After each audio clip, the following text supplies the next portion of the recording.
2022 midterm elections are just weeks away. Every national election is called the most important election of our lifetime. This election is no exception. What's at stake? A possible power shift in the U.S. House of Representatives and U.S. Senate. And that's just the beginning. Good evening. Welcome to another special edition of the Daily Drum, a collaboration between 96.3 WHUR, HUR Voices, and WHUT TV. I'm Harold Fisher. Tonight, make it count. The power of your vote. Are you in? We'll share information and talk to the experts to make sure your vote is protected and your ballot counts.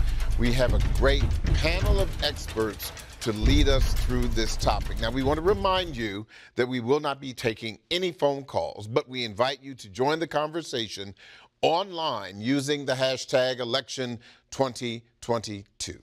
Tonight's discussion is being streamed live on WHUR.com, Facebook, and YouTube.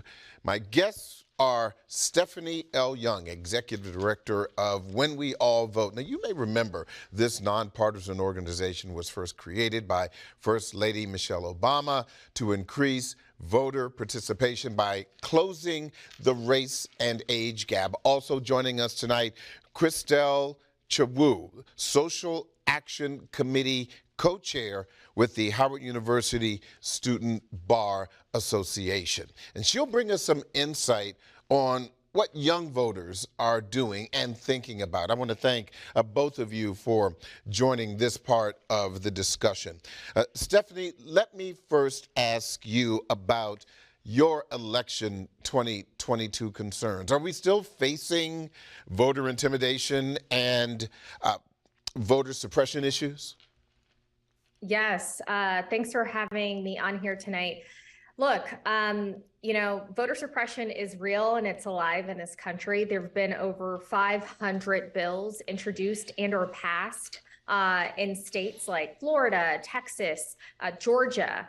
And these bills are definitely targeting people of color. They're definitely targeting young people, those with disabilities, working class Americans, shutting down polling places, or more importantly, shutting down opportunities to vote early, which we know a lot of people need more access to, taking away drop boxes in heavily populated areas for folks to drop off their mail-in ballots. Also passing legislation in Florida for election police to potentially create some sort of intimidation at the polls. So voter suppression is real and it's live. And because of how especially African-American voters and young voters showed up in 2020, we had over 60% of people voting, the highest voter turnout in modern history. We had 50% of young people voting.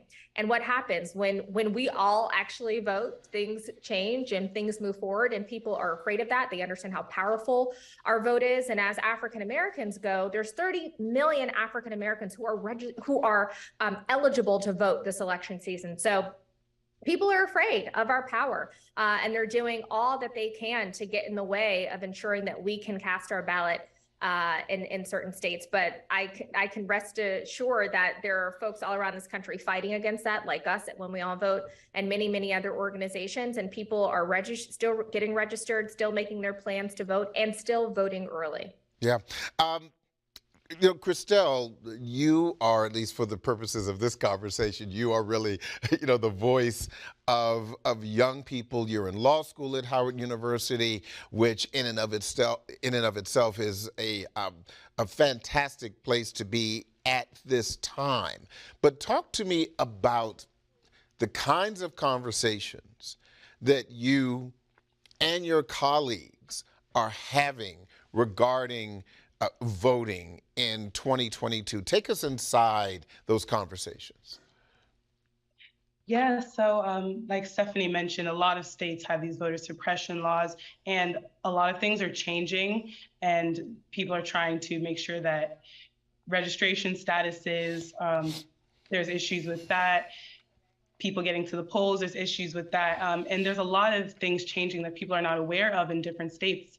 For example, this past weekend, I led a group of students to North Carolina where we worked with the Young Black Lawyers Organizing Coalition, YBLOC, who their mission is to educate and empower voters in these different states, North Carolina, Texas, Georgia, to make sure that the local communities are aware of these changing ordinances. They're aware of how they can make sure that their votes are counted and that they're not reaching any issues at the polls.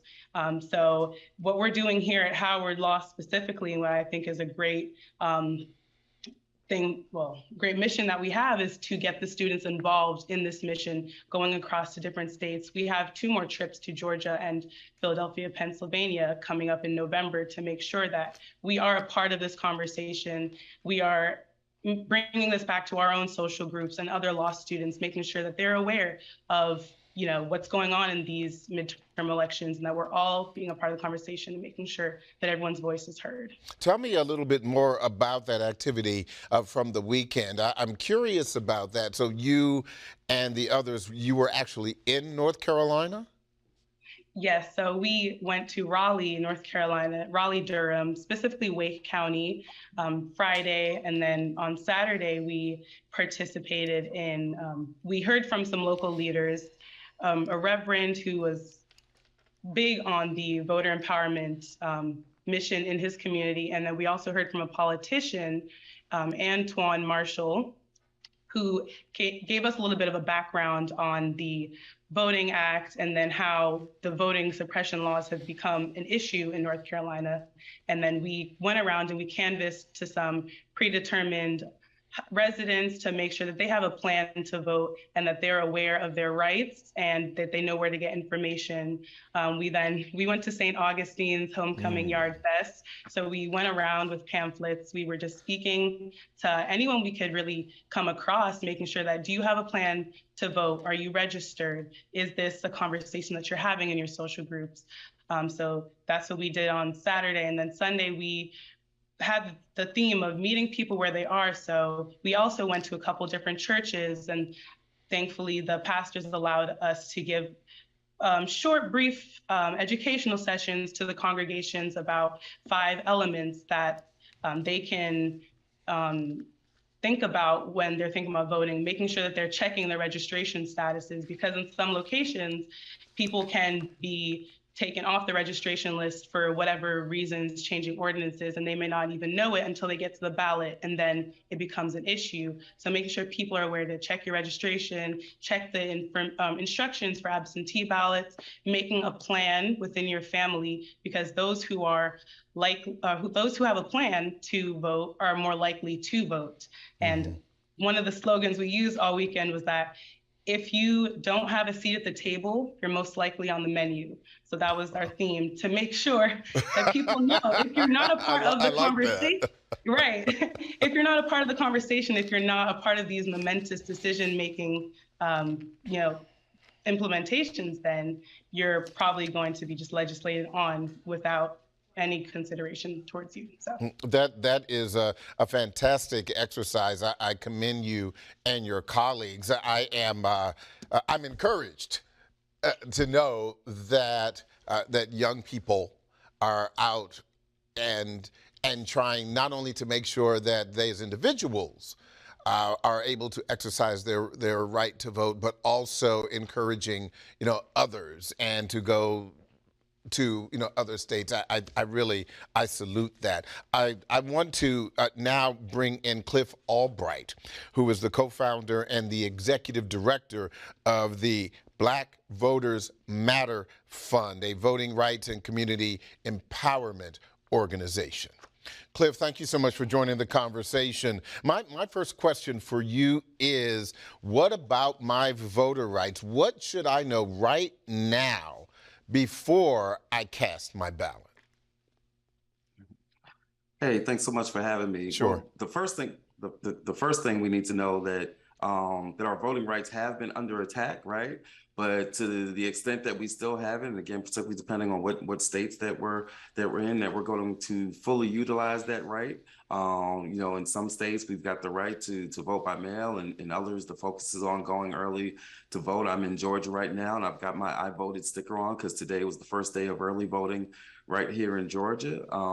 And then we've also still got the right to go and vote in person. One of the key things we always remind people about when they go to vote in person is knowing that, once you're on that line, if you're on the line before the time that polling place closes, then you've got the right to be able to go vote.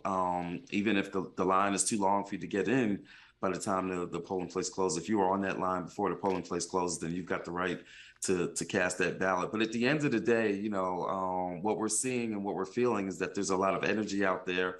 In fact, some of that energy is because there's been such a widespread attack on our voting rights, because there've been so many voter suppression bills, that the attitude that we've come across from some people, from many people, is that, if they're going to work that hard to take away my vote, that's going to make me work even harder to make sure that not only am I going to go vote, but I'm going to bring 5 people with me or bring 10 people with me. That's the kind of attitude that we saw. That's the kind of attitude that we saw in Georgia after 2018 when they suppressed the vote here, and then Black voters came back in 2020 and shocked the country. And we believe that that's the same kind of results that we're going to see all across the country this election cycle. Stephanie, if I'm at my polling place and all of a sudden, for whatever reason, I have a problem voting at my voting site, what do I do? And where should I go? Who do I call? Well, first thing, don't leave. Okay. I think people sometimes often make the mistake if they go and they say you're not on the rolls, or they, there's some sort of confusion, they leave. Stay right there and call our friends at the Lawyers Committee that are ready to take your call and help you sort through whatever the challenge is. It's 1-866-HUR-VOTE, OUR, 1-866-HUR-VOTE. Literally before you even go, you can call them just in case you're afraid of anything. They are there ready to answer your questions and ready to help you navigate any challenges that you might face. Mm-hmm. That is such important information because, as we've discussed earlier, there is the mail-in voting, and some people may have mailed in, and it may have come to their attention that they perhaps forgot, or that they may need to do an absentee vote. I mean, there are so many ways, and for a lot of people, this can be confusing.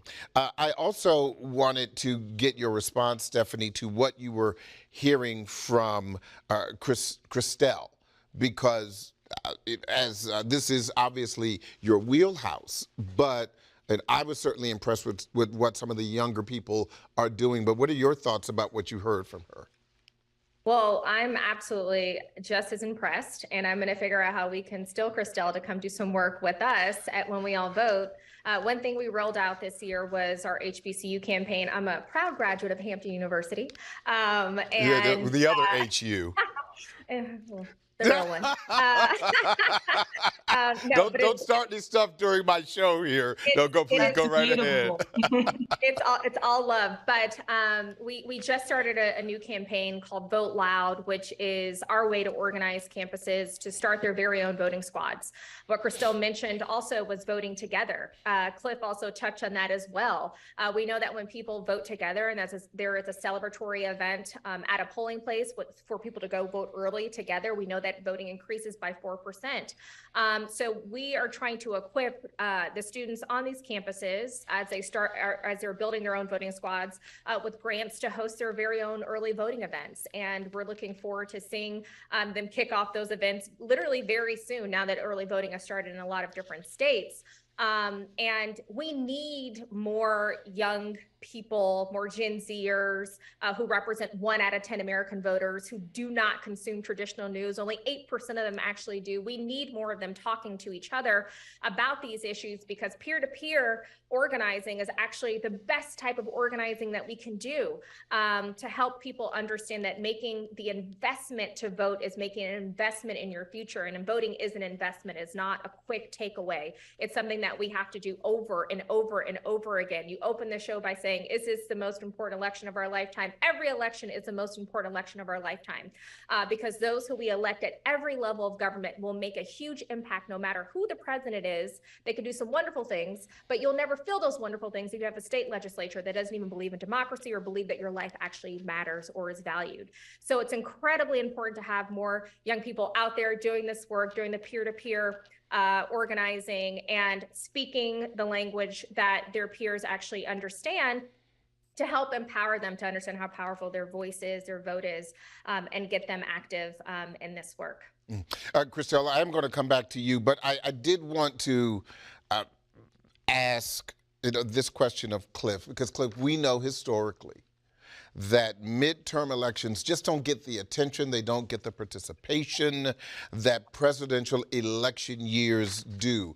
Do you believe that this year is different? How do you know? Yeah, so the short answer, two short answers. One, yes, I believe it's different. And two, how I know is that because we've been out there in these streets in several states. It's not even just any one state, but in every state we go to, that we're feeling a different level of energy out there for this midterm than compared to any other midterm. And that's because, and that's for good reason, right? Like it's already been said, I'm glad to see my good friend Stephanie on here, my friend and sister Stephanie. But you know, we always say, and you often hear, oh, this is the most important election, you know, of our lifetimes. But think about it, right? Why is this election like really different and possibly the most true time that you've ever heard that statement? It's not every election year, midterm, presidential, or otherwise, that you're seeing such a rollback of rights, right? We're seeing a rollback of voting rights. We're seeing a rollback, literally, of reproductive justice rights that folks, that half this country has had for over 50 years. And for the first time, we're seeing a rollback of such rights, and a rollback of Supreme Court precedent in a way where it's not overturning previously bad restrictive decisions, but a rollback in the sense of overturning previous court precedent that had actually granted rights. So, and not to mention, oh, by the way, this also happens to be the first midterm elections after there's been an attempted insurrection of people attacking the U.S. Capitol. And so for a variety of reasons, and that insurrection is actually ongoing in slow motion. But so for a variety of reasons, yes, this really is probably the most important midterm that we've seen, or at least seen in at least a century. And that's the kind of feeling that we're getting as we're going around in all these cities and counties and states talking to people. There is a sense that there is something different about this. And yes, I do expect that we're going to see things happen in this election cycle, in this midterm election cycle, that we've never seen before in the other midterms. I expect that we're going to see higher early voting totals than what we've ever seen. I expect that we're going to see higher overall turnout than what we've ever seen. And particularly, again, from our perspective as Black Voters Matter, we believe that there's going to be at least 5, 6, maybe 7 states where there's going to be critical elections in terms of statewide elections that are going to be decided by the extent to which Black voters come out and exceed expectations. At the end of the day, polls don't vote. People vote. Mm-hmm. And we know that our community is often underpolled. And so, but what we're seeing and feeling undeniably is that there's an energy out there that we believe is going to show up in the final election numbers. This is a special edition of the Daily Drum. Make it count. The power of your vote. Are you in? I want to briefly hear from each of you a little bit more about your organizations and what you're doing as it relates to this voting process. We talked a little bit about it before, but I want people to understand who we're talking to and what role you're playing. Christelle, talk to me about your role in the Student Bar Association at Howard University as it relates to this voting process coming up in 2022. Yeah, so I'm the Social Action Committee co-chair, and one huge project that we've taken on this semester, or until elections, is to empower voters and to help them know how to protect their votes. So we've been doing this through reaching out to local organizations so far we have North Carolina, Georgia, and Pennsylvania, to make sure that we're going to send students to these places so that they can go out and help empower voters. North Carolina was a little different since we did do it in October. So that was more focused on the proactive getting out there, educating voters on what's changing in their jurisdictions, what they need to be aware of, and what they can do when they get to the polling locations, making the plans to vote early, making sure the registration is checked, all of that. But for Georgia and Pennsylvania, we're doing some more of what Stephanie was talking about being at the polling locations. We have people who are volunteering to be poll monitors, people working on the hotlines to make sure that any issues at the polling locations, anything that may come about, for example, if someone doesn't know that they can vote if they're in the line at the close of polling, and they may try to leave, knowing that that issue can be escalated up and then we can get them help for that type of issue. So that's what we'll be doing in November, right around election time. But just, I know for myself as a student going through K through 12 in this country, midterm elections were not very harped on. I know presidential elections got more focus, and I didn't truly understand the importance of midterm elections and just choosing the Congress and just choosing those local representatives who will be making those day-to-day momentous decisions for people in various jurisdictions. So that's kind of what we've been trying to do, and we've been doing, I think we've been doing a good job so far, and I'm kind of excited to see how this work will continue growing. Yeah, I agree. It sounds to me like you're doing a fantastic job. Stephanie, talk to me about When We All Vote and the genesis of that organization.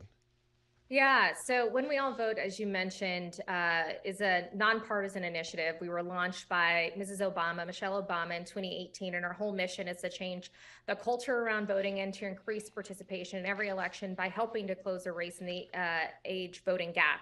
So we focus a lot on communities of color. We focus a lot on young people. We partner with a lot of amazing organizations like Cliff and Black Voters Matter to do and support work that they do on the ground all over this country. You know, we also have our resources right now available for folks who are tuning in tonight, and we're 22 days away from the election. So we've said many times, you got to make your plan to vote, but we have a whole voter resources hub where you can check your status. You can find your polling place. If there is still time, you could potentially request your absentee ballot, but you can make your plan to vote early. You'll see us doing a really big early vote push starting today as we are preparing to host over 200 events around this country, early voting events, parties at the polls, as we like to call them. And we have a number of celebrity co-chairs who join Mrs. Obama in this work by lending their platform, not to try to convince people, but really just to reach people, folks who might not be thinking about voting, and it helps us to expand our reach to a lot of diverse communities. In addition to that, we have a program called My School Votes.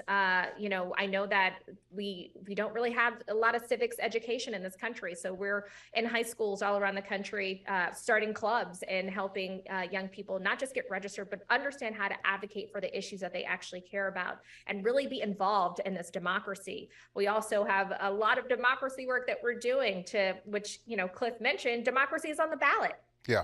And for those of us who have the privilege to understand that and to know what that means, we have an added responsibility to ensure that we're, as we go into the voting booth, that we're thinking about that, because there are people all around this country that could potentially be elected that don't believe in the legitimacy of the 2020 election. Also, they can set up some craziness in 2024. So we have a very big advocacy arm where we work to ensure that people are calling their senators to push for voting rights legislation so that we're able to protect voters, expand the right to vote, and we're able to really preserve our democracy and to make it better and to make it work for each and every one of us. So we have a lot of work we're doing. I already mentioned our HBCU campaign, but there's a lot of ways that people can get involved. You can become a voting squad captain. And one thing I'm going to tell everybody to do that's tuning in, make sure you take your photo when you go to the voting booth with your friends, not in the voting booth, but as you are standing right, can't do that. Right. Can't do that, but when you get your voting squad together, Mrs. Obama's getting her voting squad together right now,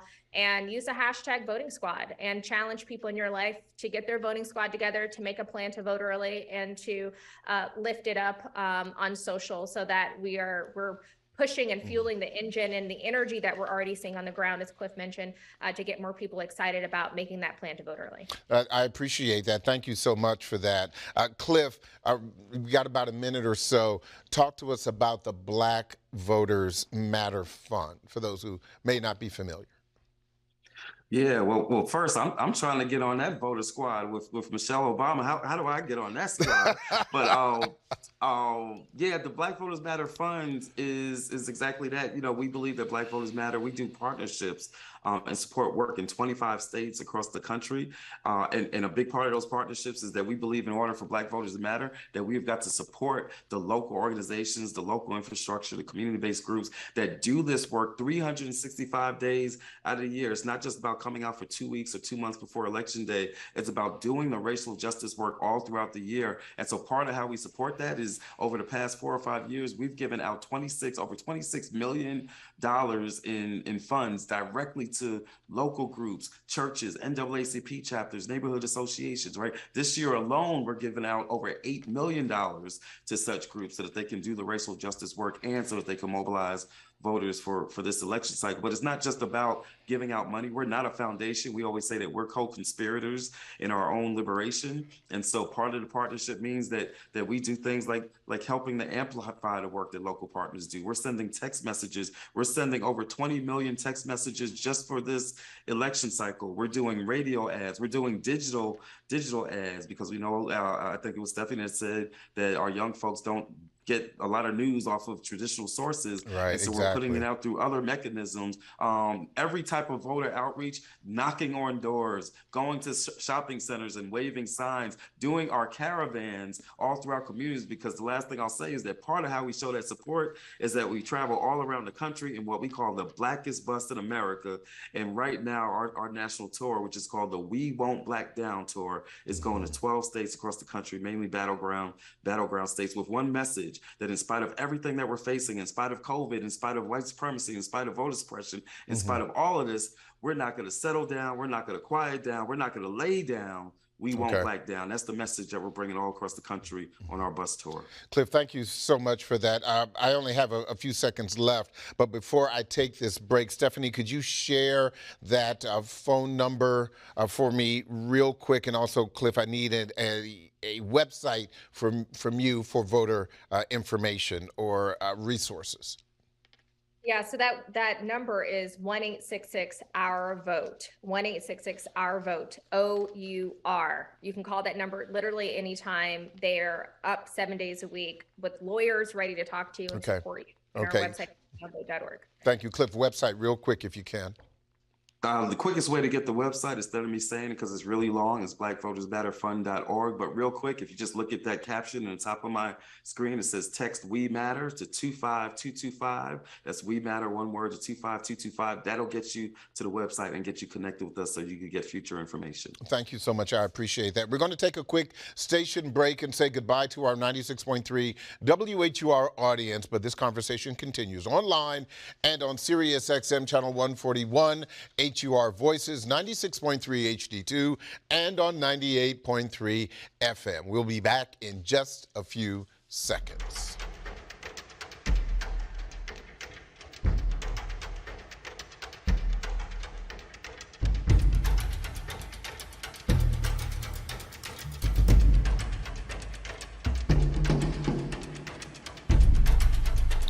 Thank you so much for staying with us. Make it count. The power of your vote. Are You In? Continues right now. I'm Harold Fisher. A quick reminder for you, no phone calls tonight, but you can join the conversation online using the hashtag election2022. Now, before we go back to our guests tonight, we did reach out to both the Democratic National Committee as well as the Republican National Committee, and you're about to hear what their concerns are regarding election 2022. First, you're going to hear from committee chair from the DNC, Jamie Harrison, and then you're going to hear from Florida Congressman Byron Daniels representing the RNC. The biggest concern is always making sure that people understand what is at stake in this election.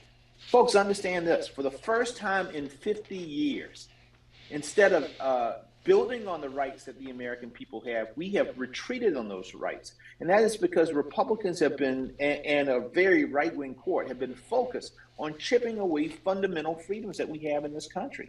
The right of women to control their own bodies. And they've already indicated they're willing to go after marriage equality, contraceptions, and so many other things.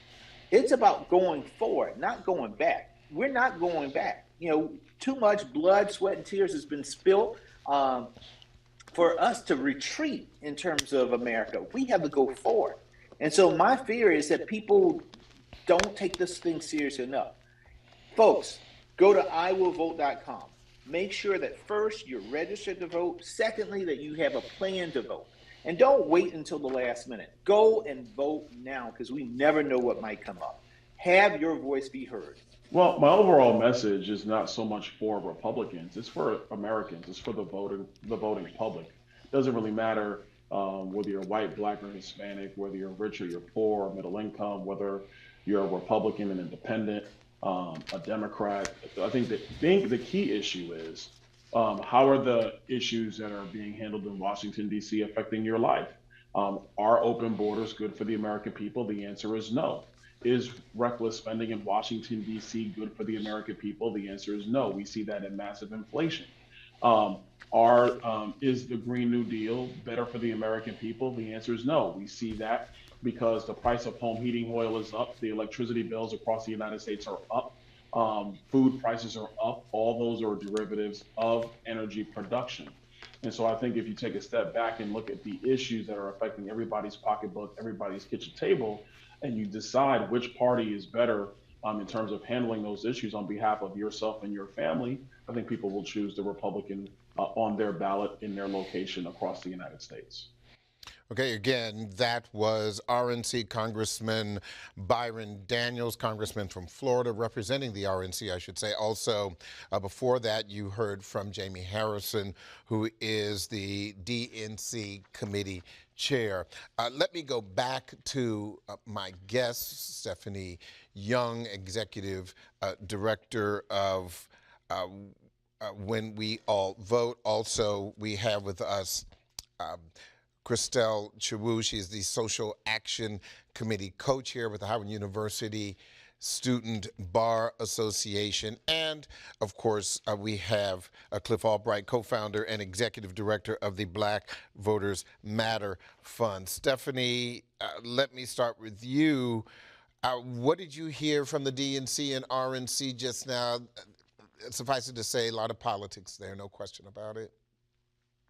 I mean, I just heard someone talk about democracy and expanding and protecting the right to vote, which is the bedrock of our democracy. And then I also just heard some other stuff that wasn't, to me, very relevant in the moment that we're standing in. And I think that, you know, your listeners and viewers will have to make decisions on their own.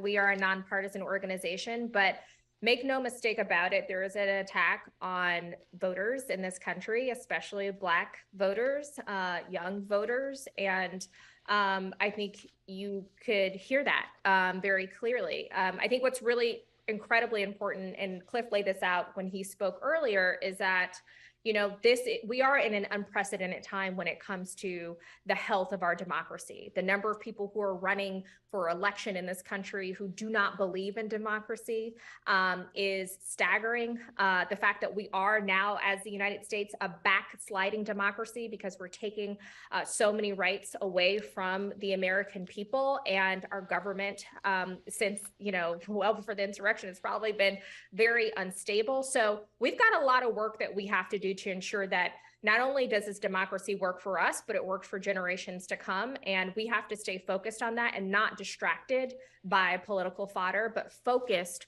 on the fact of the matter of where we are in this moment in this country. What did you hear, Christelle? Honestly, I did hear a lot of the things Stephanie was mentioning about. There was political jargon, and definitely there was speaking a lot of things I can't necessarily say I can truly speak on. I do believe Stephanie and Cliff are much more equipped to speak on this matter. Well, I appreciate your honesty in that regard, and so I will defer to Cliff regarding that. Cliff, what were you hearing from both the RNC and the DNC there? Well, first, I think Christelle is probably far more capable of speaking about these issues than maybe even she thinks. And a lot of our young folks and students, that's what we believe, right? And so part of what we do is that we try to engage in these conversations. So, you know, if you ask me what I heard, and we are a nonpartisan organization as well, but as Black Voters Matter Fund, because we are a C4, we can talk about issues and we can talk about advocacy, right? And so, you know, without being partisan, I think just as a matter of objective fact, that if you're going to talk about inflation being a problem, then as a congressperson, it probably would make sense that you and your colleagues actually show up to vote on the bills that were specifically designed to reduce inflation. If you're going to complain that inflation is an issue, then as an elected official, it probably would be good to lower the cost of things like insulin that we know are causing, causing people to have to make choices between high rent and high medicine and other things. So if you're going to complain about that issue, then you might want to actually vote to do something about it. If you're going to say that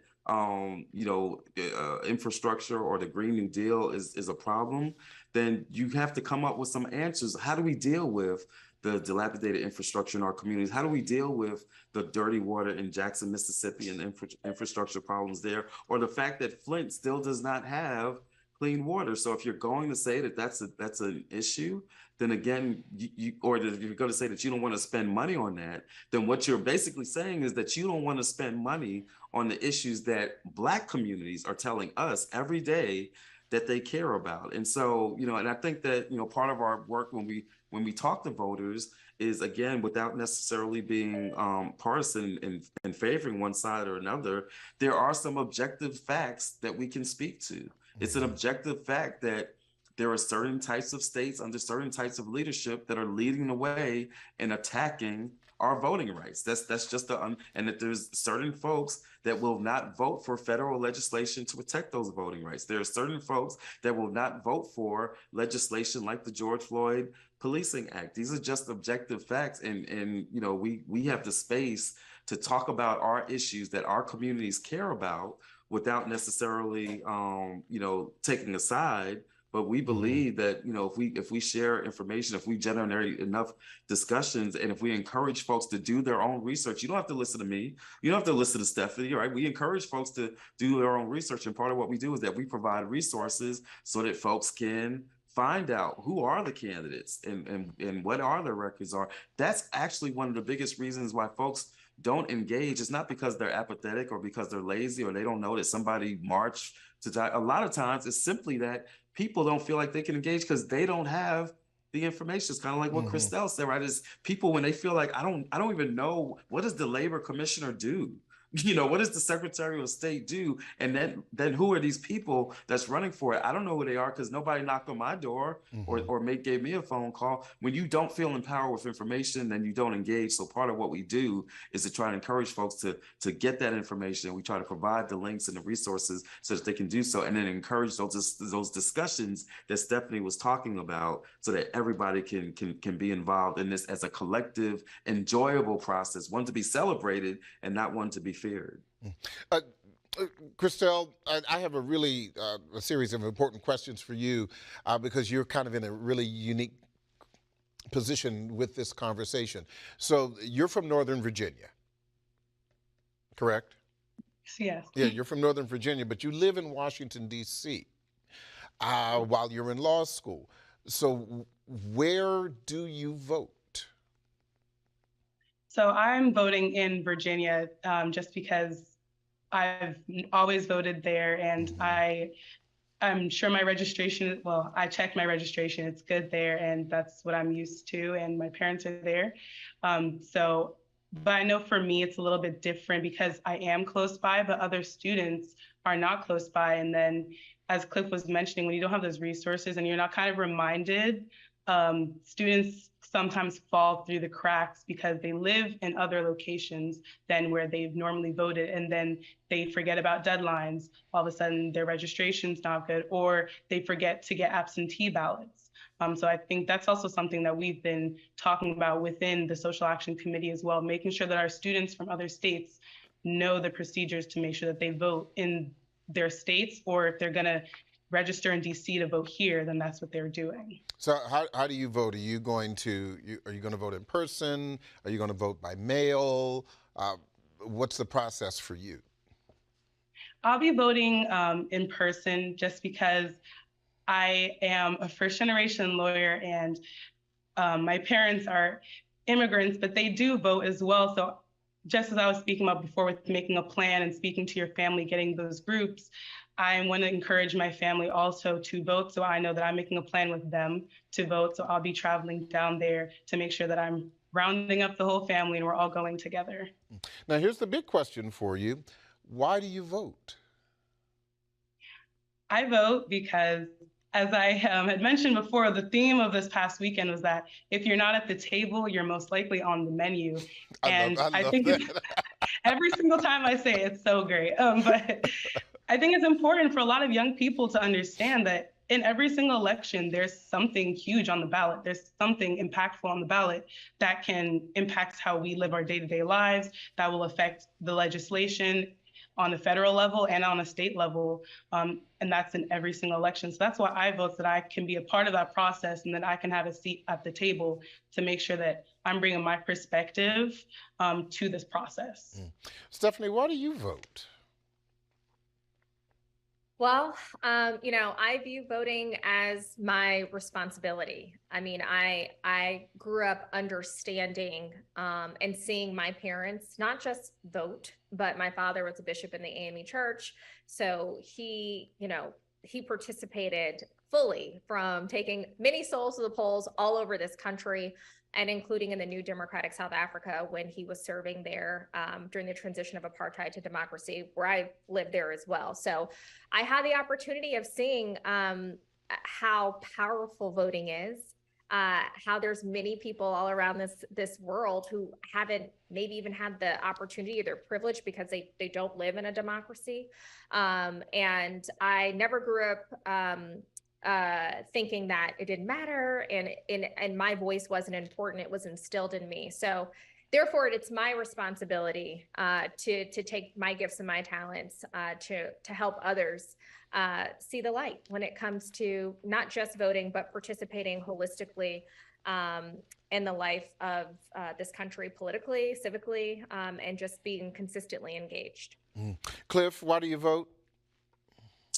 Well, I vote. Well, before I say why I vote, I think Stephanie and her dad would be interested to know that one of our national partnerships is actually with the AME Church, which has a unique history of all our faith-based institutions of really not being the oldest, but being founded on social justice activism. And so, but why I vote is, quite frankly, and my friend and sister and co-founder Latasha says this all the time, is somebody's making a decision that affects my life, then I want to be involved in that process, right? And so I vote because the people that are in these positions are controlling things and controlling resources that impact my life. Everything from the way that we enter this world, right, in terms of like the birth certificates that we received and the regulation of the hospitals, of where and when you can even be brought into this world, to the flip side of the spectrum, the way that we leave this world, right, in terms of our death certificates and regulations on funeral homes and everything in between,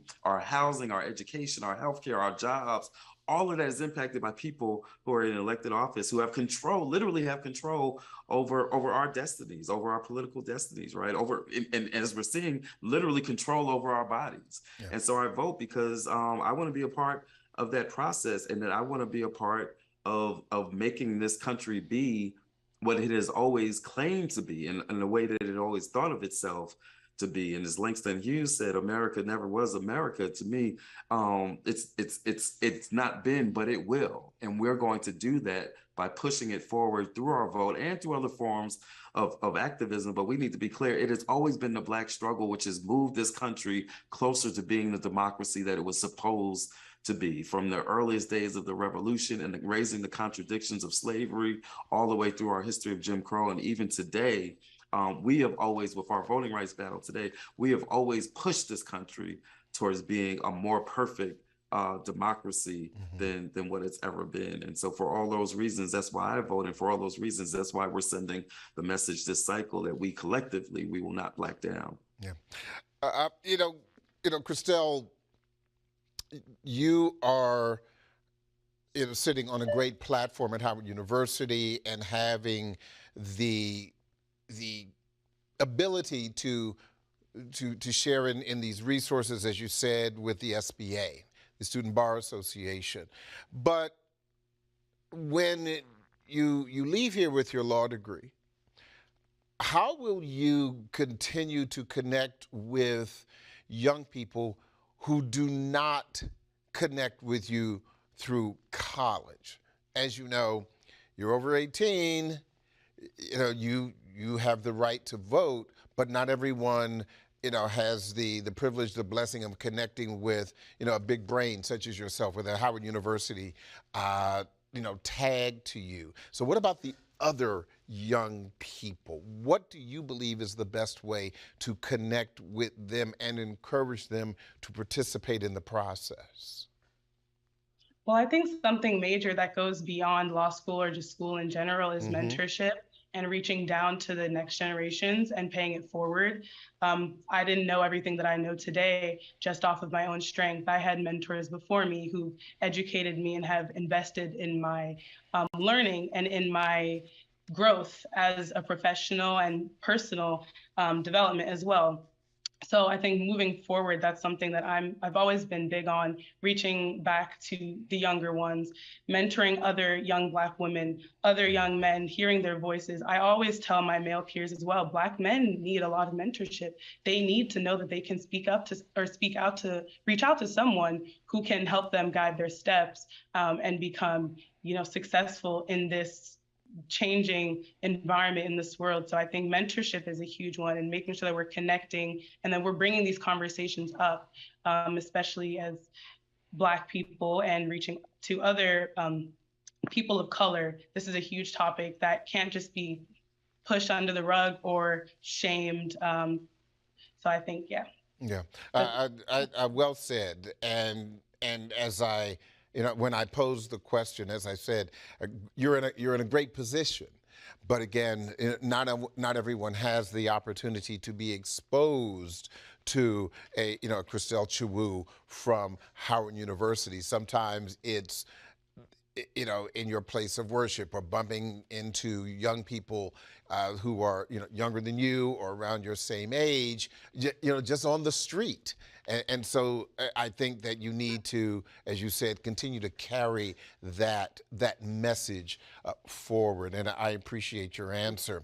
Stephanie, we only have a few minutes for you. I wanted you to just share some final thoughts with us before we have to let you go. Yeah, if I could leave anything with the conversation, I do want people to leave feeling encouraged. That you have people like Cliff Albright that's fighting for our rights and ensuring that our communities all over this country are registered, that we have young people like Christelle who are standing up and playing her role and doing her part. And then you have organizations like ours that When We All Vote. If you ever want to get involved, we try to make the bar very low and easy, because we know that you're busy and you have a lot to do, but we want to make sure that everybody is playing their part, especially if you want to organize your community, if you want to, support young people like Christelle doing this work at other HBCUs around the country. There's room in this work for each and every one of us. And even though it is dark right now with all the things that we're facing, I heard a comedian say that, kids act real crazy when it's time to go to bed. They are bouncing off the walls. They have so much energy. They're having meltdowns. I mean, there's tantrums. There's a lot going on. That's because they know they're about to go to sleep. And so right now in this country, there are people who are losing it, okay? They are doing terrible things. They are being violent. They are being racist. They are doing all the things that they can because they know that they're about to go to sleep.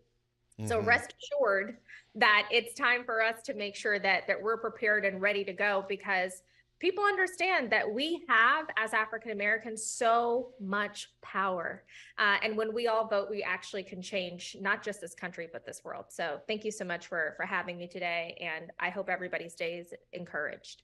Stephanie Young, Executive Director of When We All Vote, thank you so much for your time, and I'm sure we will be in touch. Thank you. Okay, in these final moments or final minutes that I have, Cliff and Chriselle, I want you to kind of share with us your biggest concerns about the upcoming election, the thing that really hits home for both of you. Cliff, I'll start with you. What is the biggest concern, dare I say, the thing that may very well keep you up at night? Well, I think, we've been saying this now for the past 2 years. The thing that keeps us up at night isn't whether or not, we're going to be able to mobilize our communities. Like I said earlier, we're seeing a lot of energy and enthusiasm out there. We know that folks are going to come out to vote. We're confident in our ability to educate our communities, to raise awareness, to let them know the process and what their rights are. But I think the thing that keeps us up at night is whether or not these votes that are cast will actually be counted.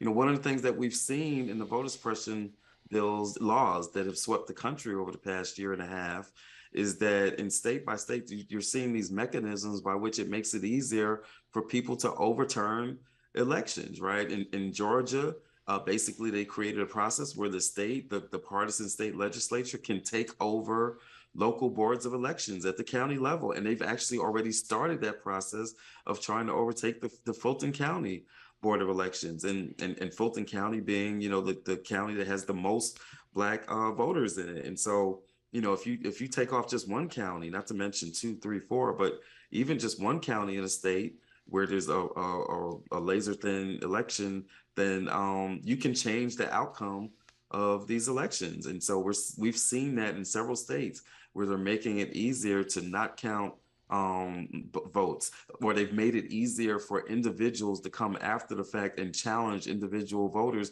or not even just individual voters, to challenge a whole group of voters in like with these batch challenges where in one swipe they can say, oh, these 30,000 voters we think weren't really legitimate voters. And so some of these bills have made it easier to do that process.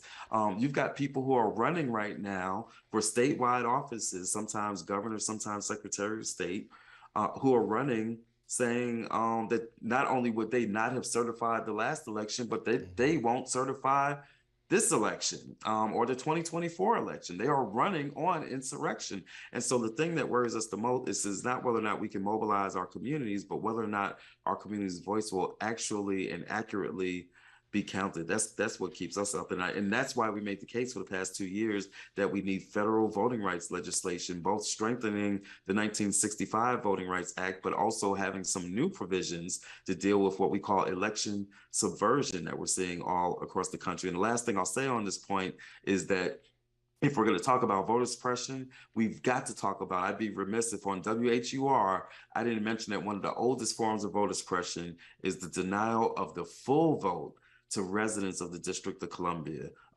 We've got to deal with voting rights in the district. We've got to deal with DC statehood. That's a voting rights and voter suppression issue. And again, that's what we're most concerned about this election cycle. Chriselle, what is your biggest concern as we move closer to Election Day, this election season? What's the thing that keeps you up at night?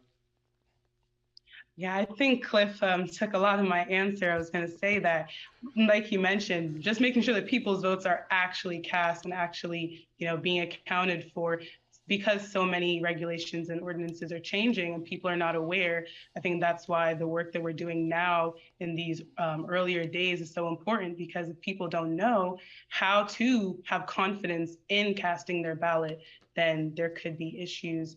And we want to make sure that we're preventing that. One of the things you did mention, Cliff, you were talking about, voting rights in DC. Do you believe that there are any other kinds of issues that could motivate people to come to the polls? I mean, all politics are local, as we know. Is it the Roe v. Wade issue? Is it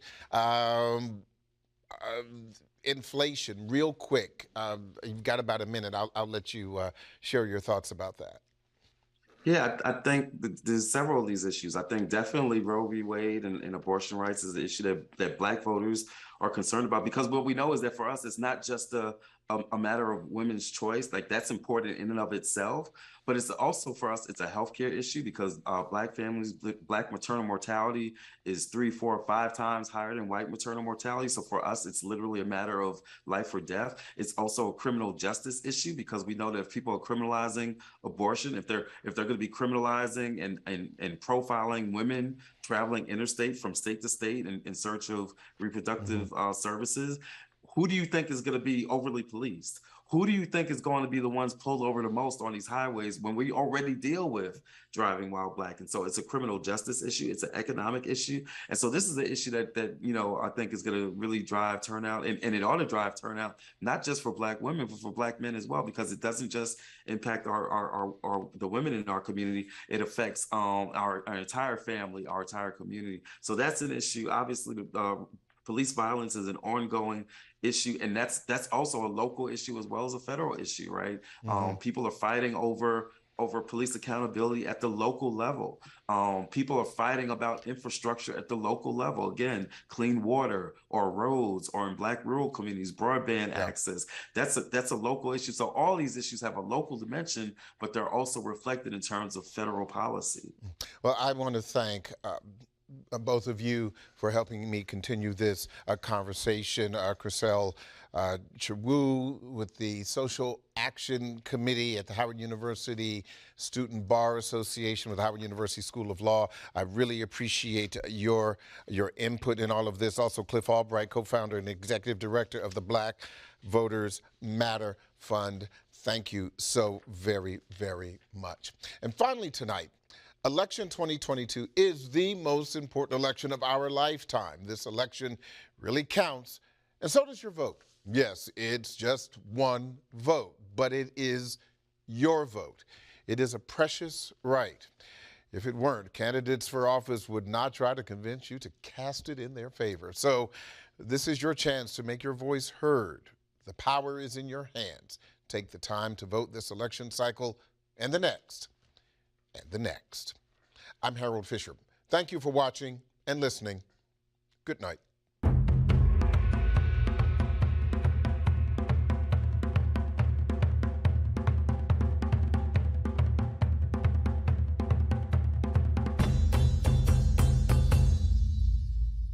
This program was produced by WHUT and made possible by contributions from viewers like you.